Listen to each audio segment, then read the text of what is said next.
In the vast, sun-drenched expanse of the African savanna, where life and death dance in a perpetual, dusty ballet, an extraordinary chapter was about to unfold. A tiny lion cub, a creature of burgeoning strength yet utter vulnerability, found itself at the heart of a secret alliance, one so improbable it defied the harsh laws of the wild.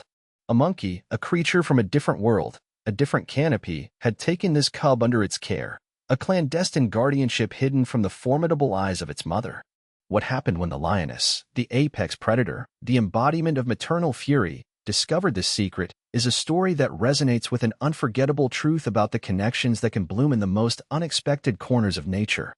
Before we dive into this astonishing account, let us know where you're watching from in the comments below. And if you believe that kindness, in its myriad forms, exists even in the untamed heart of the wild, hit that like button and subscribe for more moments that challenge our understanding of the animal kingdom. The savanna held its breath, the air thick with the scent of dry grass and distant rain, but the real storm was brewing in the silent interactions between species, a storm that would culminate in a confrontation no one could have predicted. But something was about to shift in that ancient silence. The monkey was a vervet, an older female named Kara by the researchers who occasionally passed through this remote sector of the reserve, though they knew nothing of her current, peculiar preoccupation. Her fur, usually a neat, grizzled silver gray, was matted in places with reddish dust, and her dark, intelligent eyes, usually darting with quick, nervous energy, now held a focused, almost tender intensity. She was past her prime for rearing her own young. Her last infant had been lost to a python a season ago, a grief that had settled into her movements, making her more solitary, more watchful. She moved with a quiet grace through the lower branches of a sparse acacia thorn tree, her small, nimble hands gripping the bark, her long tail a question mark against the pale sky. For days, she had been an anomaly, a primate drawn inexplicably towards the dangers of the ground, towards a scent that was both terrifying and compelling. Below, in a shallow depression screened by a cluster of sun-bleached boulders and thorny scrub, lay the object of Kara's clandestine attention, a lion cub, no more than 8 weeks old. He was small, his coat still spotted with the camouflage of infancy, his paws disproportionately large, hinting at the power he would one day wield. But for now, he was a bundle of soft fur and uncertain chirps, left alone for increasingly long stretches. His mother, a lioness named Aisha by the same distant observers, was a magnificent creature, her tawny coat the color of the dry season earth, her muscles rippling with contained power. She was a skilled hunter, but the herds were scattered, the drought having pushed them to the very edges of the territory. Each hunt was a desperate, energy-sapping endeavor, forcing her to leave her single cub for longer than her instinct screamed was safe. She would conceal him as best she could, her scent lingering as a faint warning, but the savanna was indifferent to such maternal anxieties. The threat was ever present, a low hum beneath the cicada's shrill song. It was in the way the wind carried the scent of hyena from the south, a rank, greedy odor that made the small hairs on Kara's neck prickle. It was in the silent glide of a martial eagle overhead, its eyes scanning for any flicker of vulnerable movement. One afternoon, as Kara watched from her thorny perch, a low growl had rumbled from the direction of the dense thicket where Aisha sometimes rested after a failed hunt. It wasn't Aisha's growl. It was deeper, more guttural, perhaps a wandering male lion, a lethal danger to any cub not his own. Kara had frozen, her heart a frantic drum against her ribs, until the sound faded, leaving an even heavier silence in its wake. This particular swathe of savanna was a harsh tapestry of golden grasses, thorny acacia, and isolated kopjes that thrust like ancient bones from the parched earth. The watering holes were shrinking, caked mud cracking around their perimeters, forcing animals into tense, uneasy proximity. The air was often thick with dust devils that danced across the plains, and the sun beat down with an unforgiving intensity, baking the ground until it shimmered. It was a world of stark beauty and brutal reality. The cub, nestled in his shallow scrape, was a tiny spark of life in this vast, challenging landscape, and Kara, the vervet, felt an unfamiliar pull, a strange echo of her own lost motherhood, drawing her closer to the scent of milk and innocent helplessness. Something was about to go profoundly, dangerously wrong, or perhaps profoundly, unexpectedly right. The cub, driven by a blend of boredom and nascent curiosity, had begun to explore the very edges of his temporary den, his small nose twitching, unaware of the delicate balance of his survival. The crisis arrived not with a roar, but with a whimper. Aisha had been gone for almost a full day and night, an unnervingly long absence. The cub, whose name might have been Simba or Kid in another story, but here was simply the cub, had exhausted his patience and his small store of comfort. He mewed pitifully for hours, his cries growing weaker, more desperate. Then, driven by hunger and a primal need for his mother's warmth, he'd stumbled out of the shallow depression, his oversized paws clumsy on the uneven ground. He tottered a few feet, then a few more, his small chirps unanswered. He was a beacon of vulnerability in the vast, indifferent landscape. Kara, perched in her usual acacia, had watched this unfolding drama with an agitation that made her chatter softly to herself, her tail twitching. The sun was climbing, merciless and hot.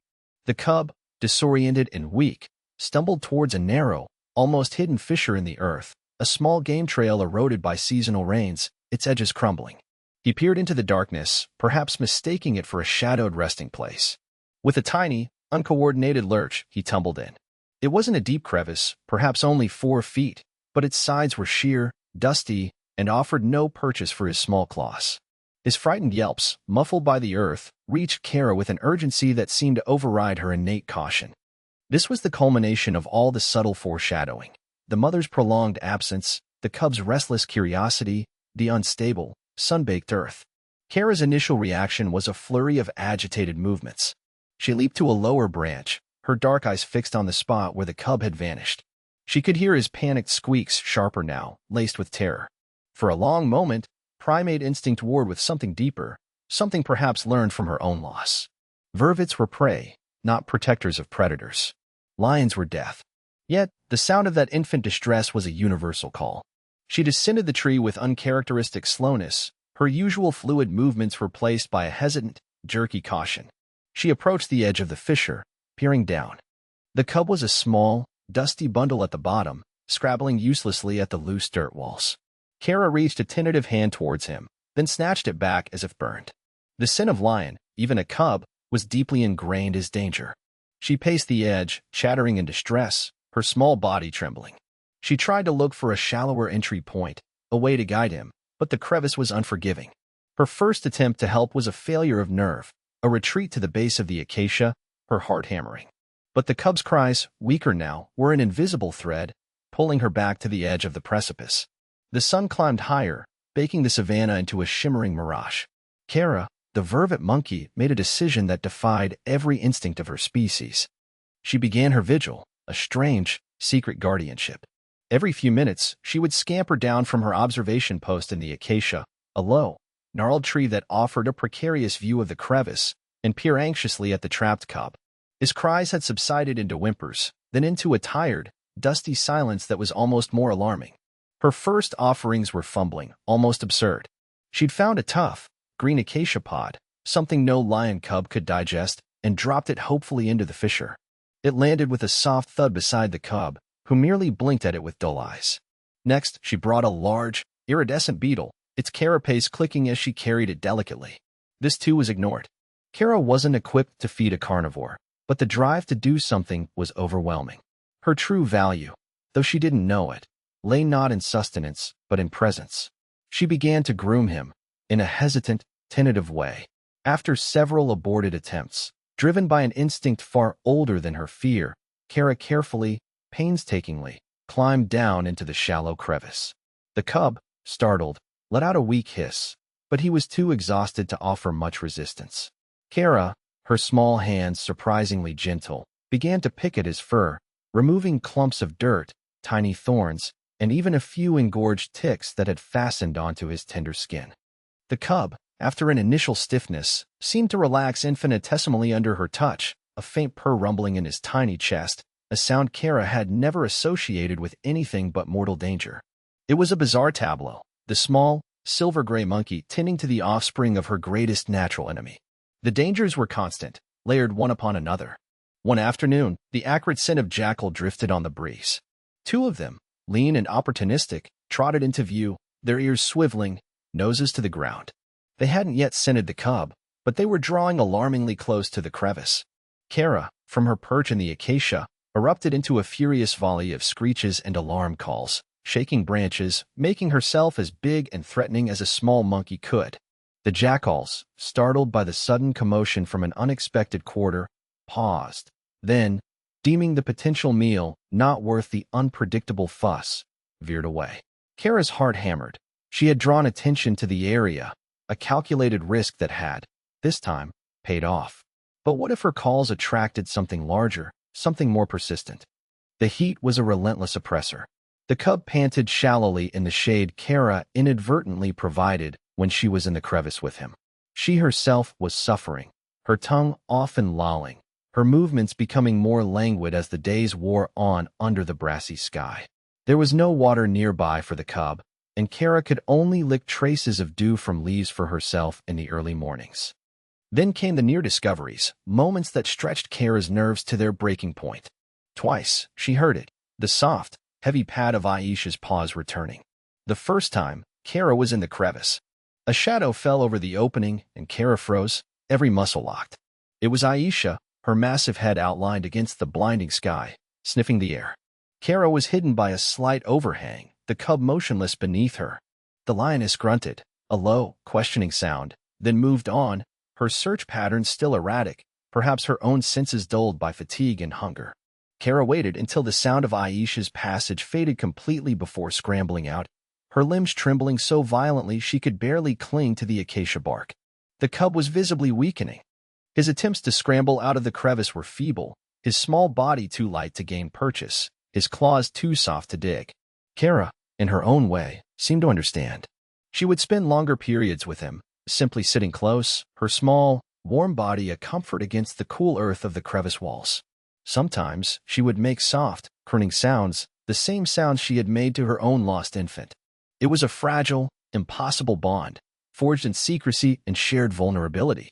One sweltering afternoon, as the sun beat down relentlessly, casting harsh shadows, a new, more immediate danger approached. A Cape cobra, long and slate gray, slithered silently through the dry grass, its movements a fluid ribbon of death. It was hunting, its tongue flicking, tasting the air for the scent of rodents or helpless young. It moved inexorably towards the crevice. Kara, from her vantage point, saw it first. Her reaction was instantaneous, primal. She launched into a frenzy of aggressive chattering and branch shaking, even hurling small twigs and pieces of bark in the cobra's direction. The snake, disturbed by the sudden, aerial assault, paused, its hood flaring slightly in irritation.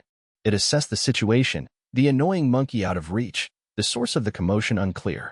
After a tense moment, it changed direction, flowing away into the undergrowth. Kara watched it go, her breathing ragged. The cub, disturbed by her alarm calls, let out a weak mewl from below.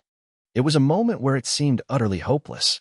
The heat, the hunger, the constant threats, Aisha's continued absence, it felt like the savannah itself was conspiring against this tiny life. Kara's eyes, usually so bright, were clouded with a weariness that went beyond physical exhaustion. She rested her head on her drawn-up knees, a tiny, silver-gray statue of despair, perched above the hidden cub. But then, a faint sound from below, a rustle, a soft sigh from the cub as he shifted, reminded her. Her head came up. Her small hand reached down, as if to touch the earth above him, a silent promise. The faint sound of the cub's breathing was the only thing that mattered. The turning point arrived with the scent of rain on a distant wind, a metallic tang that promised a break in the oppressive heat, and with it, the unmistakable, heavy tread of the lioness, Aisha. This time, she was not just passing. She was returning with purpose, her silhouette larger, more defined against the bruised purple of the late afternoon sky. Kara, who had just scrambled out of the crevice after a grooming session, felt a cold dread wash over her. There was no time to retreat to the highest branches of the acacia, no time to become invisible. Aisha was too close, her pace too deliberate. The lioness stopped at the edge of the crevice, her great head lowered, sniffing intently. Kara, frozen near the base of the acacia, was partially concealed by a straggling thorn bush, but she knew she was exposed. Aisha let out a low, rumbling growl, a sound that vibrated through the very ground. It was the sound of maternal concern, of suspicion, of imminent discovery. Inside the crevice, the cub, sensing his mother's presence, let out a series of excited, high-pitched mews. This was it. The game, if it could be called that, was over. Aisha's head snapped up, her golden eyes, flecked with amber, instantly locking onto Kara. The monkey's heart felt as if it had stopped. For a fraction of a second, the world seemed to freeze, the massive lioness, tensed and lethal, the small, terrified monkey, and the unseen cub, whose fate hung precariously in the balance. Aisha's reaction was terrifyingly swift. A deafening roar ripped through the air, a sound of pure, primal fury and possessiveness. It wasn't just a warning, it was a death knell. She took one powerful step towards Kara, her lip curling back to reveal teeth like daggers. The air crackled with menace. This was the moment Kara's instincts had screamed about for days, the moment predator met potential threat near its young. The scent of lion, raw and overwhelming, filled Kara's nostrils. There was no time for tactical planning, no assessing of risk on Kara's part. There was only the paralyzing certainty of imminent destruction. The cub, however, chose that precise moment to scramble, with a surge of adrenaline born of hearing his mother, a little higher up the side of the crevice. His dusty head appeared briefly at the rim, his eyes wide, before he slid back down with a yelp of frustration. But Aisha had seen him. Her focus, for a millisecond, shifted. That fractional pause was everything. Kara remained utterly still, a statue of terror, her eyes wide, fixed on the lioness. The final approach was underway, not of rescue, but of reckoning. The atmosphere was electric, thick with the dust Kara had inadvertently unsettled around the acacia's roots and the potent scent of the lioness. Aisha's muscles bunched, her body low to the ground, tail twitching rhythmically, a clear prelude to a charge. Kara could almost feel the heat radiating from the lioness, see the focused intensity in those golden eyes. This was the showdown, the inevitable confrontation between a mother's fierce protectiveness and an interloper, however well-intentioned that interloper might have been. Aisha took another step, then another, each footfall deliberate, heavy with menace. Kara pressed herself flatter against the rough bark of the acacia, her small body trembling uncontrollably. She closed her eyes, a tiny, instinctive gesture of surrender in the face of overwhelming power. The roar had subsided into a guttural, continuous growl that seemed to shake the very air Kara breathed. The struggle was internal for Kara now, the fight-or-flight instinct utterly overwhelmed by the certainty of flight, being impossible, and fight, being unthinkable. And then, something unforgettable happened. Just as Aisha gathered herself for a final, decisive movement, a small, dusty head popped up again from the crevice. The cub, energized by his mother's presence and perhaps by Kara's recent grooming, let out a surprisingly strong mewl. He looked directly at his mother, and then his gaze shifted for a microsecond towards Kara, still frozen by the tree. There was no fear in the cub's expression when he glanced at the monkey, perhaps only a faint, lingering scent of her presence on his own fur, a scent that had become familiar, almost comforting, over the past few days. Aisha paused. Her head tilted, just a fraction. The growl in her throat lessened almost imperceptibly. Her eyes, narrowed in fury, flickered from Kara to the sound of her cub, then back to Kara. It was a moment stretched taut, laden with an impossible tension. The monkey was still prey, still an intruder. But the cub was alive, seemingly unharmed, and perhaps, just perhaps, the lioness's keen senses picked up something else, the absence of threat from the small, trembling creature, the faint, residual scent of the monkey on her cub that wasn't overlaid with the smell of blood or struggle. She saw Kara, not as a direct aggressor, but as something other. Slowly, deliberately, Aisha turned her massive head back towards the crevice. She let out a soft, chuffing sound, a maternal call. The cub answered with an eager chirp. The lioness ignored Kara. She approached the edge of the fissure, her movements now focused entirely on her offspring. With a surprising gentleness, she reached her head down, nudging the cub, guiding him. After a few moments of careful maneuvering, she gripped him gently by the scruff of his neck, her huge jaws surprisingly delicate, and lifted him out. Kara watched, still not daring to breathe. The lioness placed the cub on the ground, and he immediately tried to nurse, nuzzling against her flank. Aisha began to lick him, her rough tongue cleaning away the days of dust and grime, her low rumbles now sounds of reassurance. She nudged him again, gently but firmly, urging him away from the crevice, away from the acacia tree, away from the motionless monkey. She cast one last, long, unreadable glance at Kara. It wasn't aggressive, not anymore. It was something else, a look of profound, primal understanding, or perhaps just dismissal. Then, with her cub trotting unsteadily beside her, she turned and melted back into the scrub, the setting sun glinting off her tawny fur. The immediate danger had passed. Kara slowly, shakily, let out a breath she felt she'd been holding for an eternity. The immediate aftermath was a profound, ringing silence, broken only by Kara's own ragged breathing. She remained pressed against the acacia for several long minutes, her limbs still locked in fear, her mind slowly processing the impossible. She was alive. The sun dipped lower, painting the sky in hues of orange and violet. Cautiously, Kara peeled herself away from the tree. Her legs were shaky, but she managed to climb, slowly, deliberately, to a higher branch, her usual agility returning bit by bit. From there, she could see the distant figures of the lioness and her cub, moving steadily towards the denser thickets where Aisha likely had a more secure den. The cub stumbled occasionally, but his mother was patient, nudging him along. He was standing, breathing, moving. He was safe. Kara watched until they were just small specks in the growing twilight. There was no grand gesture, no cinematic acknowledgement of the interspecies care. The lioness had acted as a lioness would, her primary concern her cub. Yet, her decision not to annihilate Kara, the small, strange creature so close to her offspring, was the silent miracle. Perhaps it was the cub's calm demeanor, perhaps the absence of any true threat from Kara, or perhaps it was something deeper, an anomaly in the harsh code of the wild, a fleeting moment where the lines blurred. Kara did not follow. Her strange, secret guardianship was over. She looked down at her own small, dusty hands, the hands that had groomed the son of her enemy. A faint, musky scent of lion cub still clung to her fur, a bizarre perfume. As the first stars began to prick the darkening sky, she turned and moved deeper into the branches of the acacia, seeking the familiar comfort of her own kind, her own world. The cub was with his mother, the natural order restored, yet the memory of those days, of the shared vulnerability and the impossible, unspoken truce, would linger in the rustle of the savanna grasses. The air grew cooler, the sounds of the night creatures beginning their chorus. And then, for the first time in what felt like an age, a profound quiet, a true stillness, returned to that small patch of the savanna. This incredible encounter in the heart of the wild reminds us that connections can form in the most unlikely of circumstances, defying our expectations of nature's raw truths. Thanks for watching.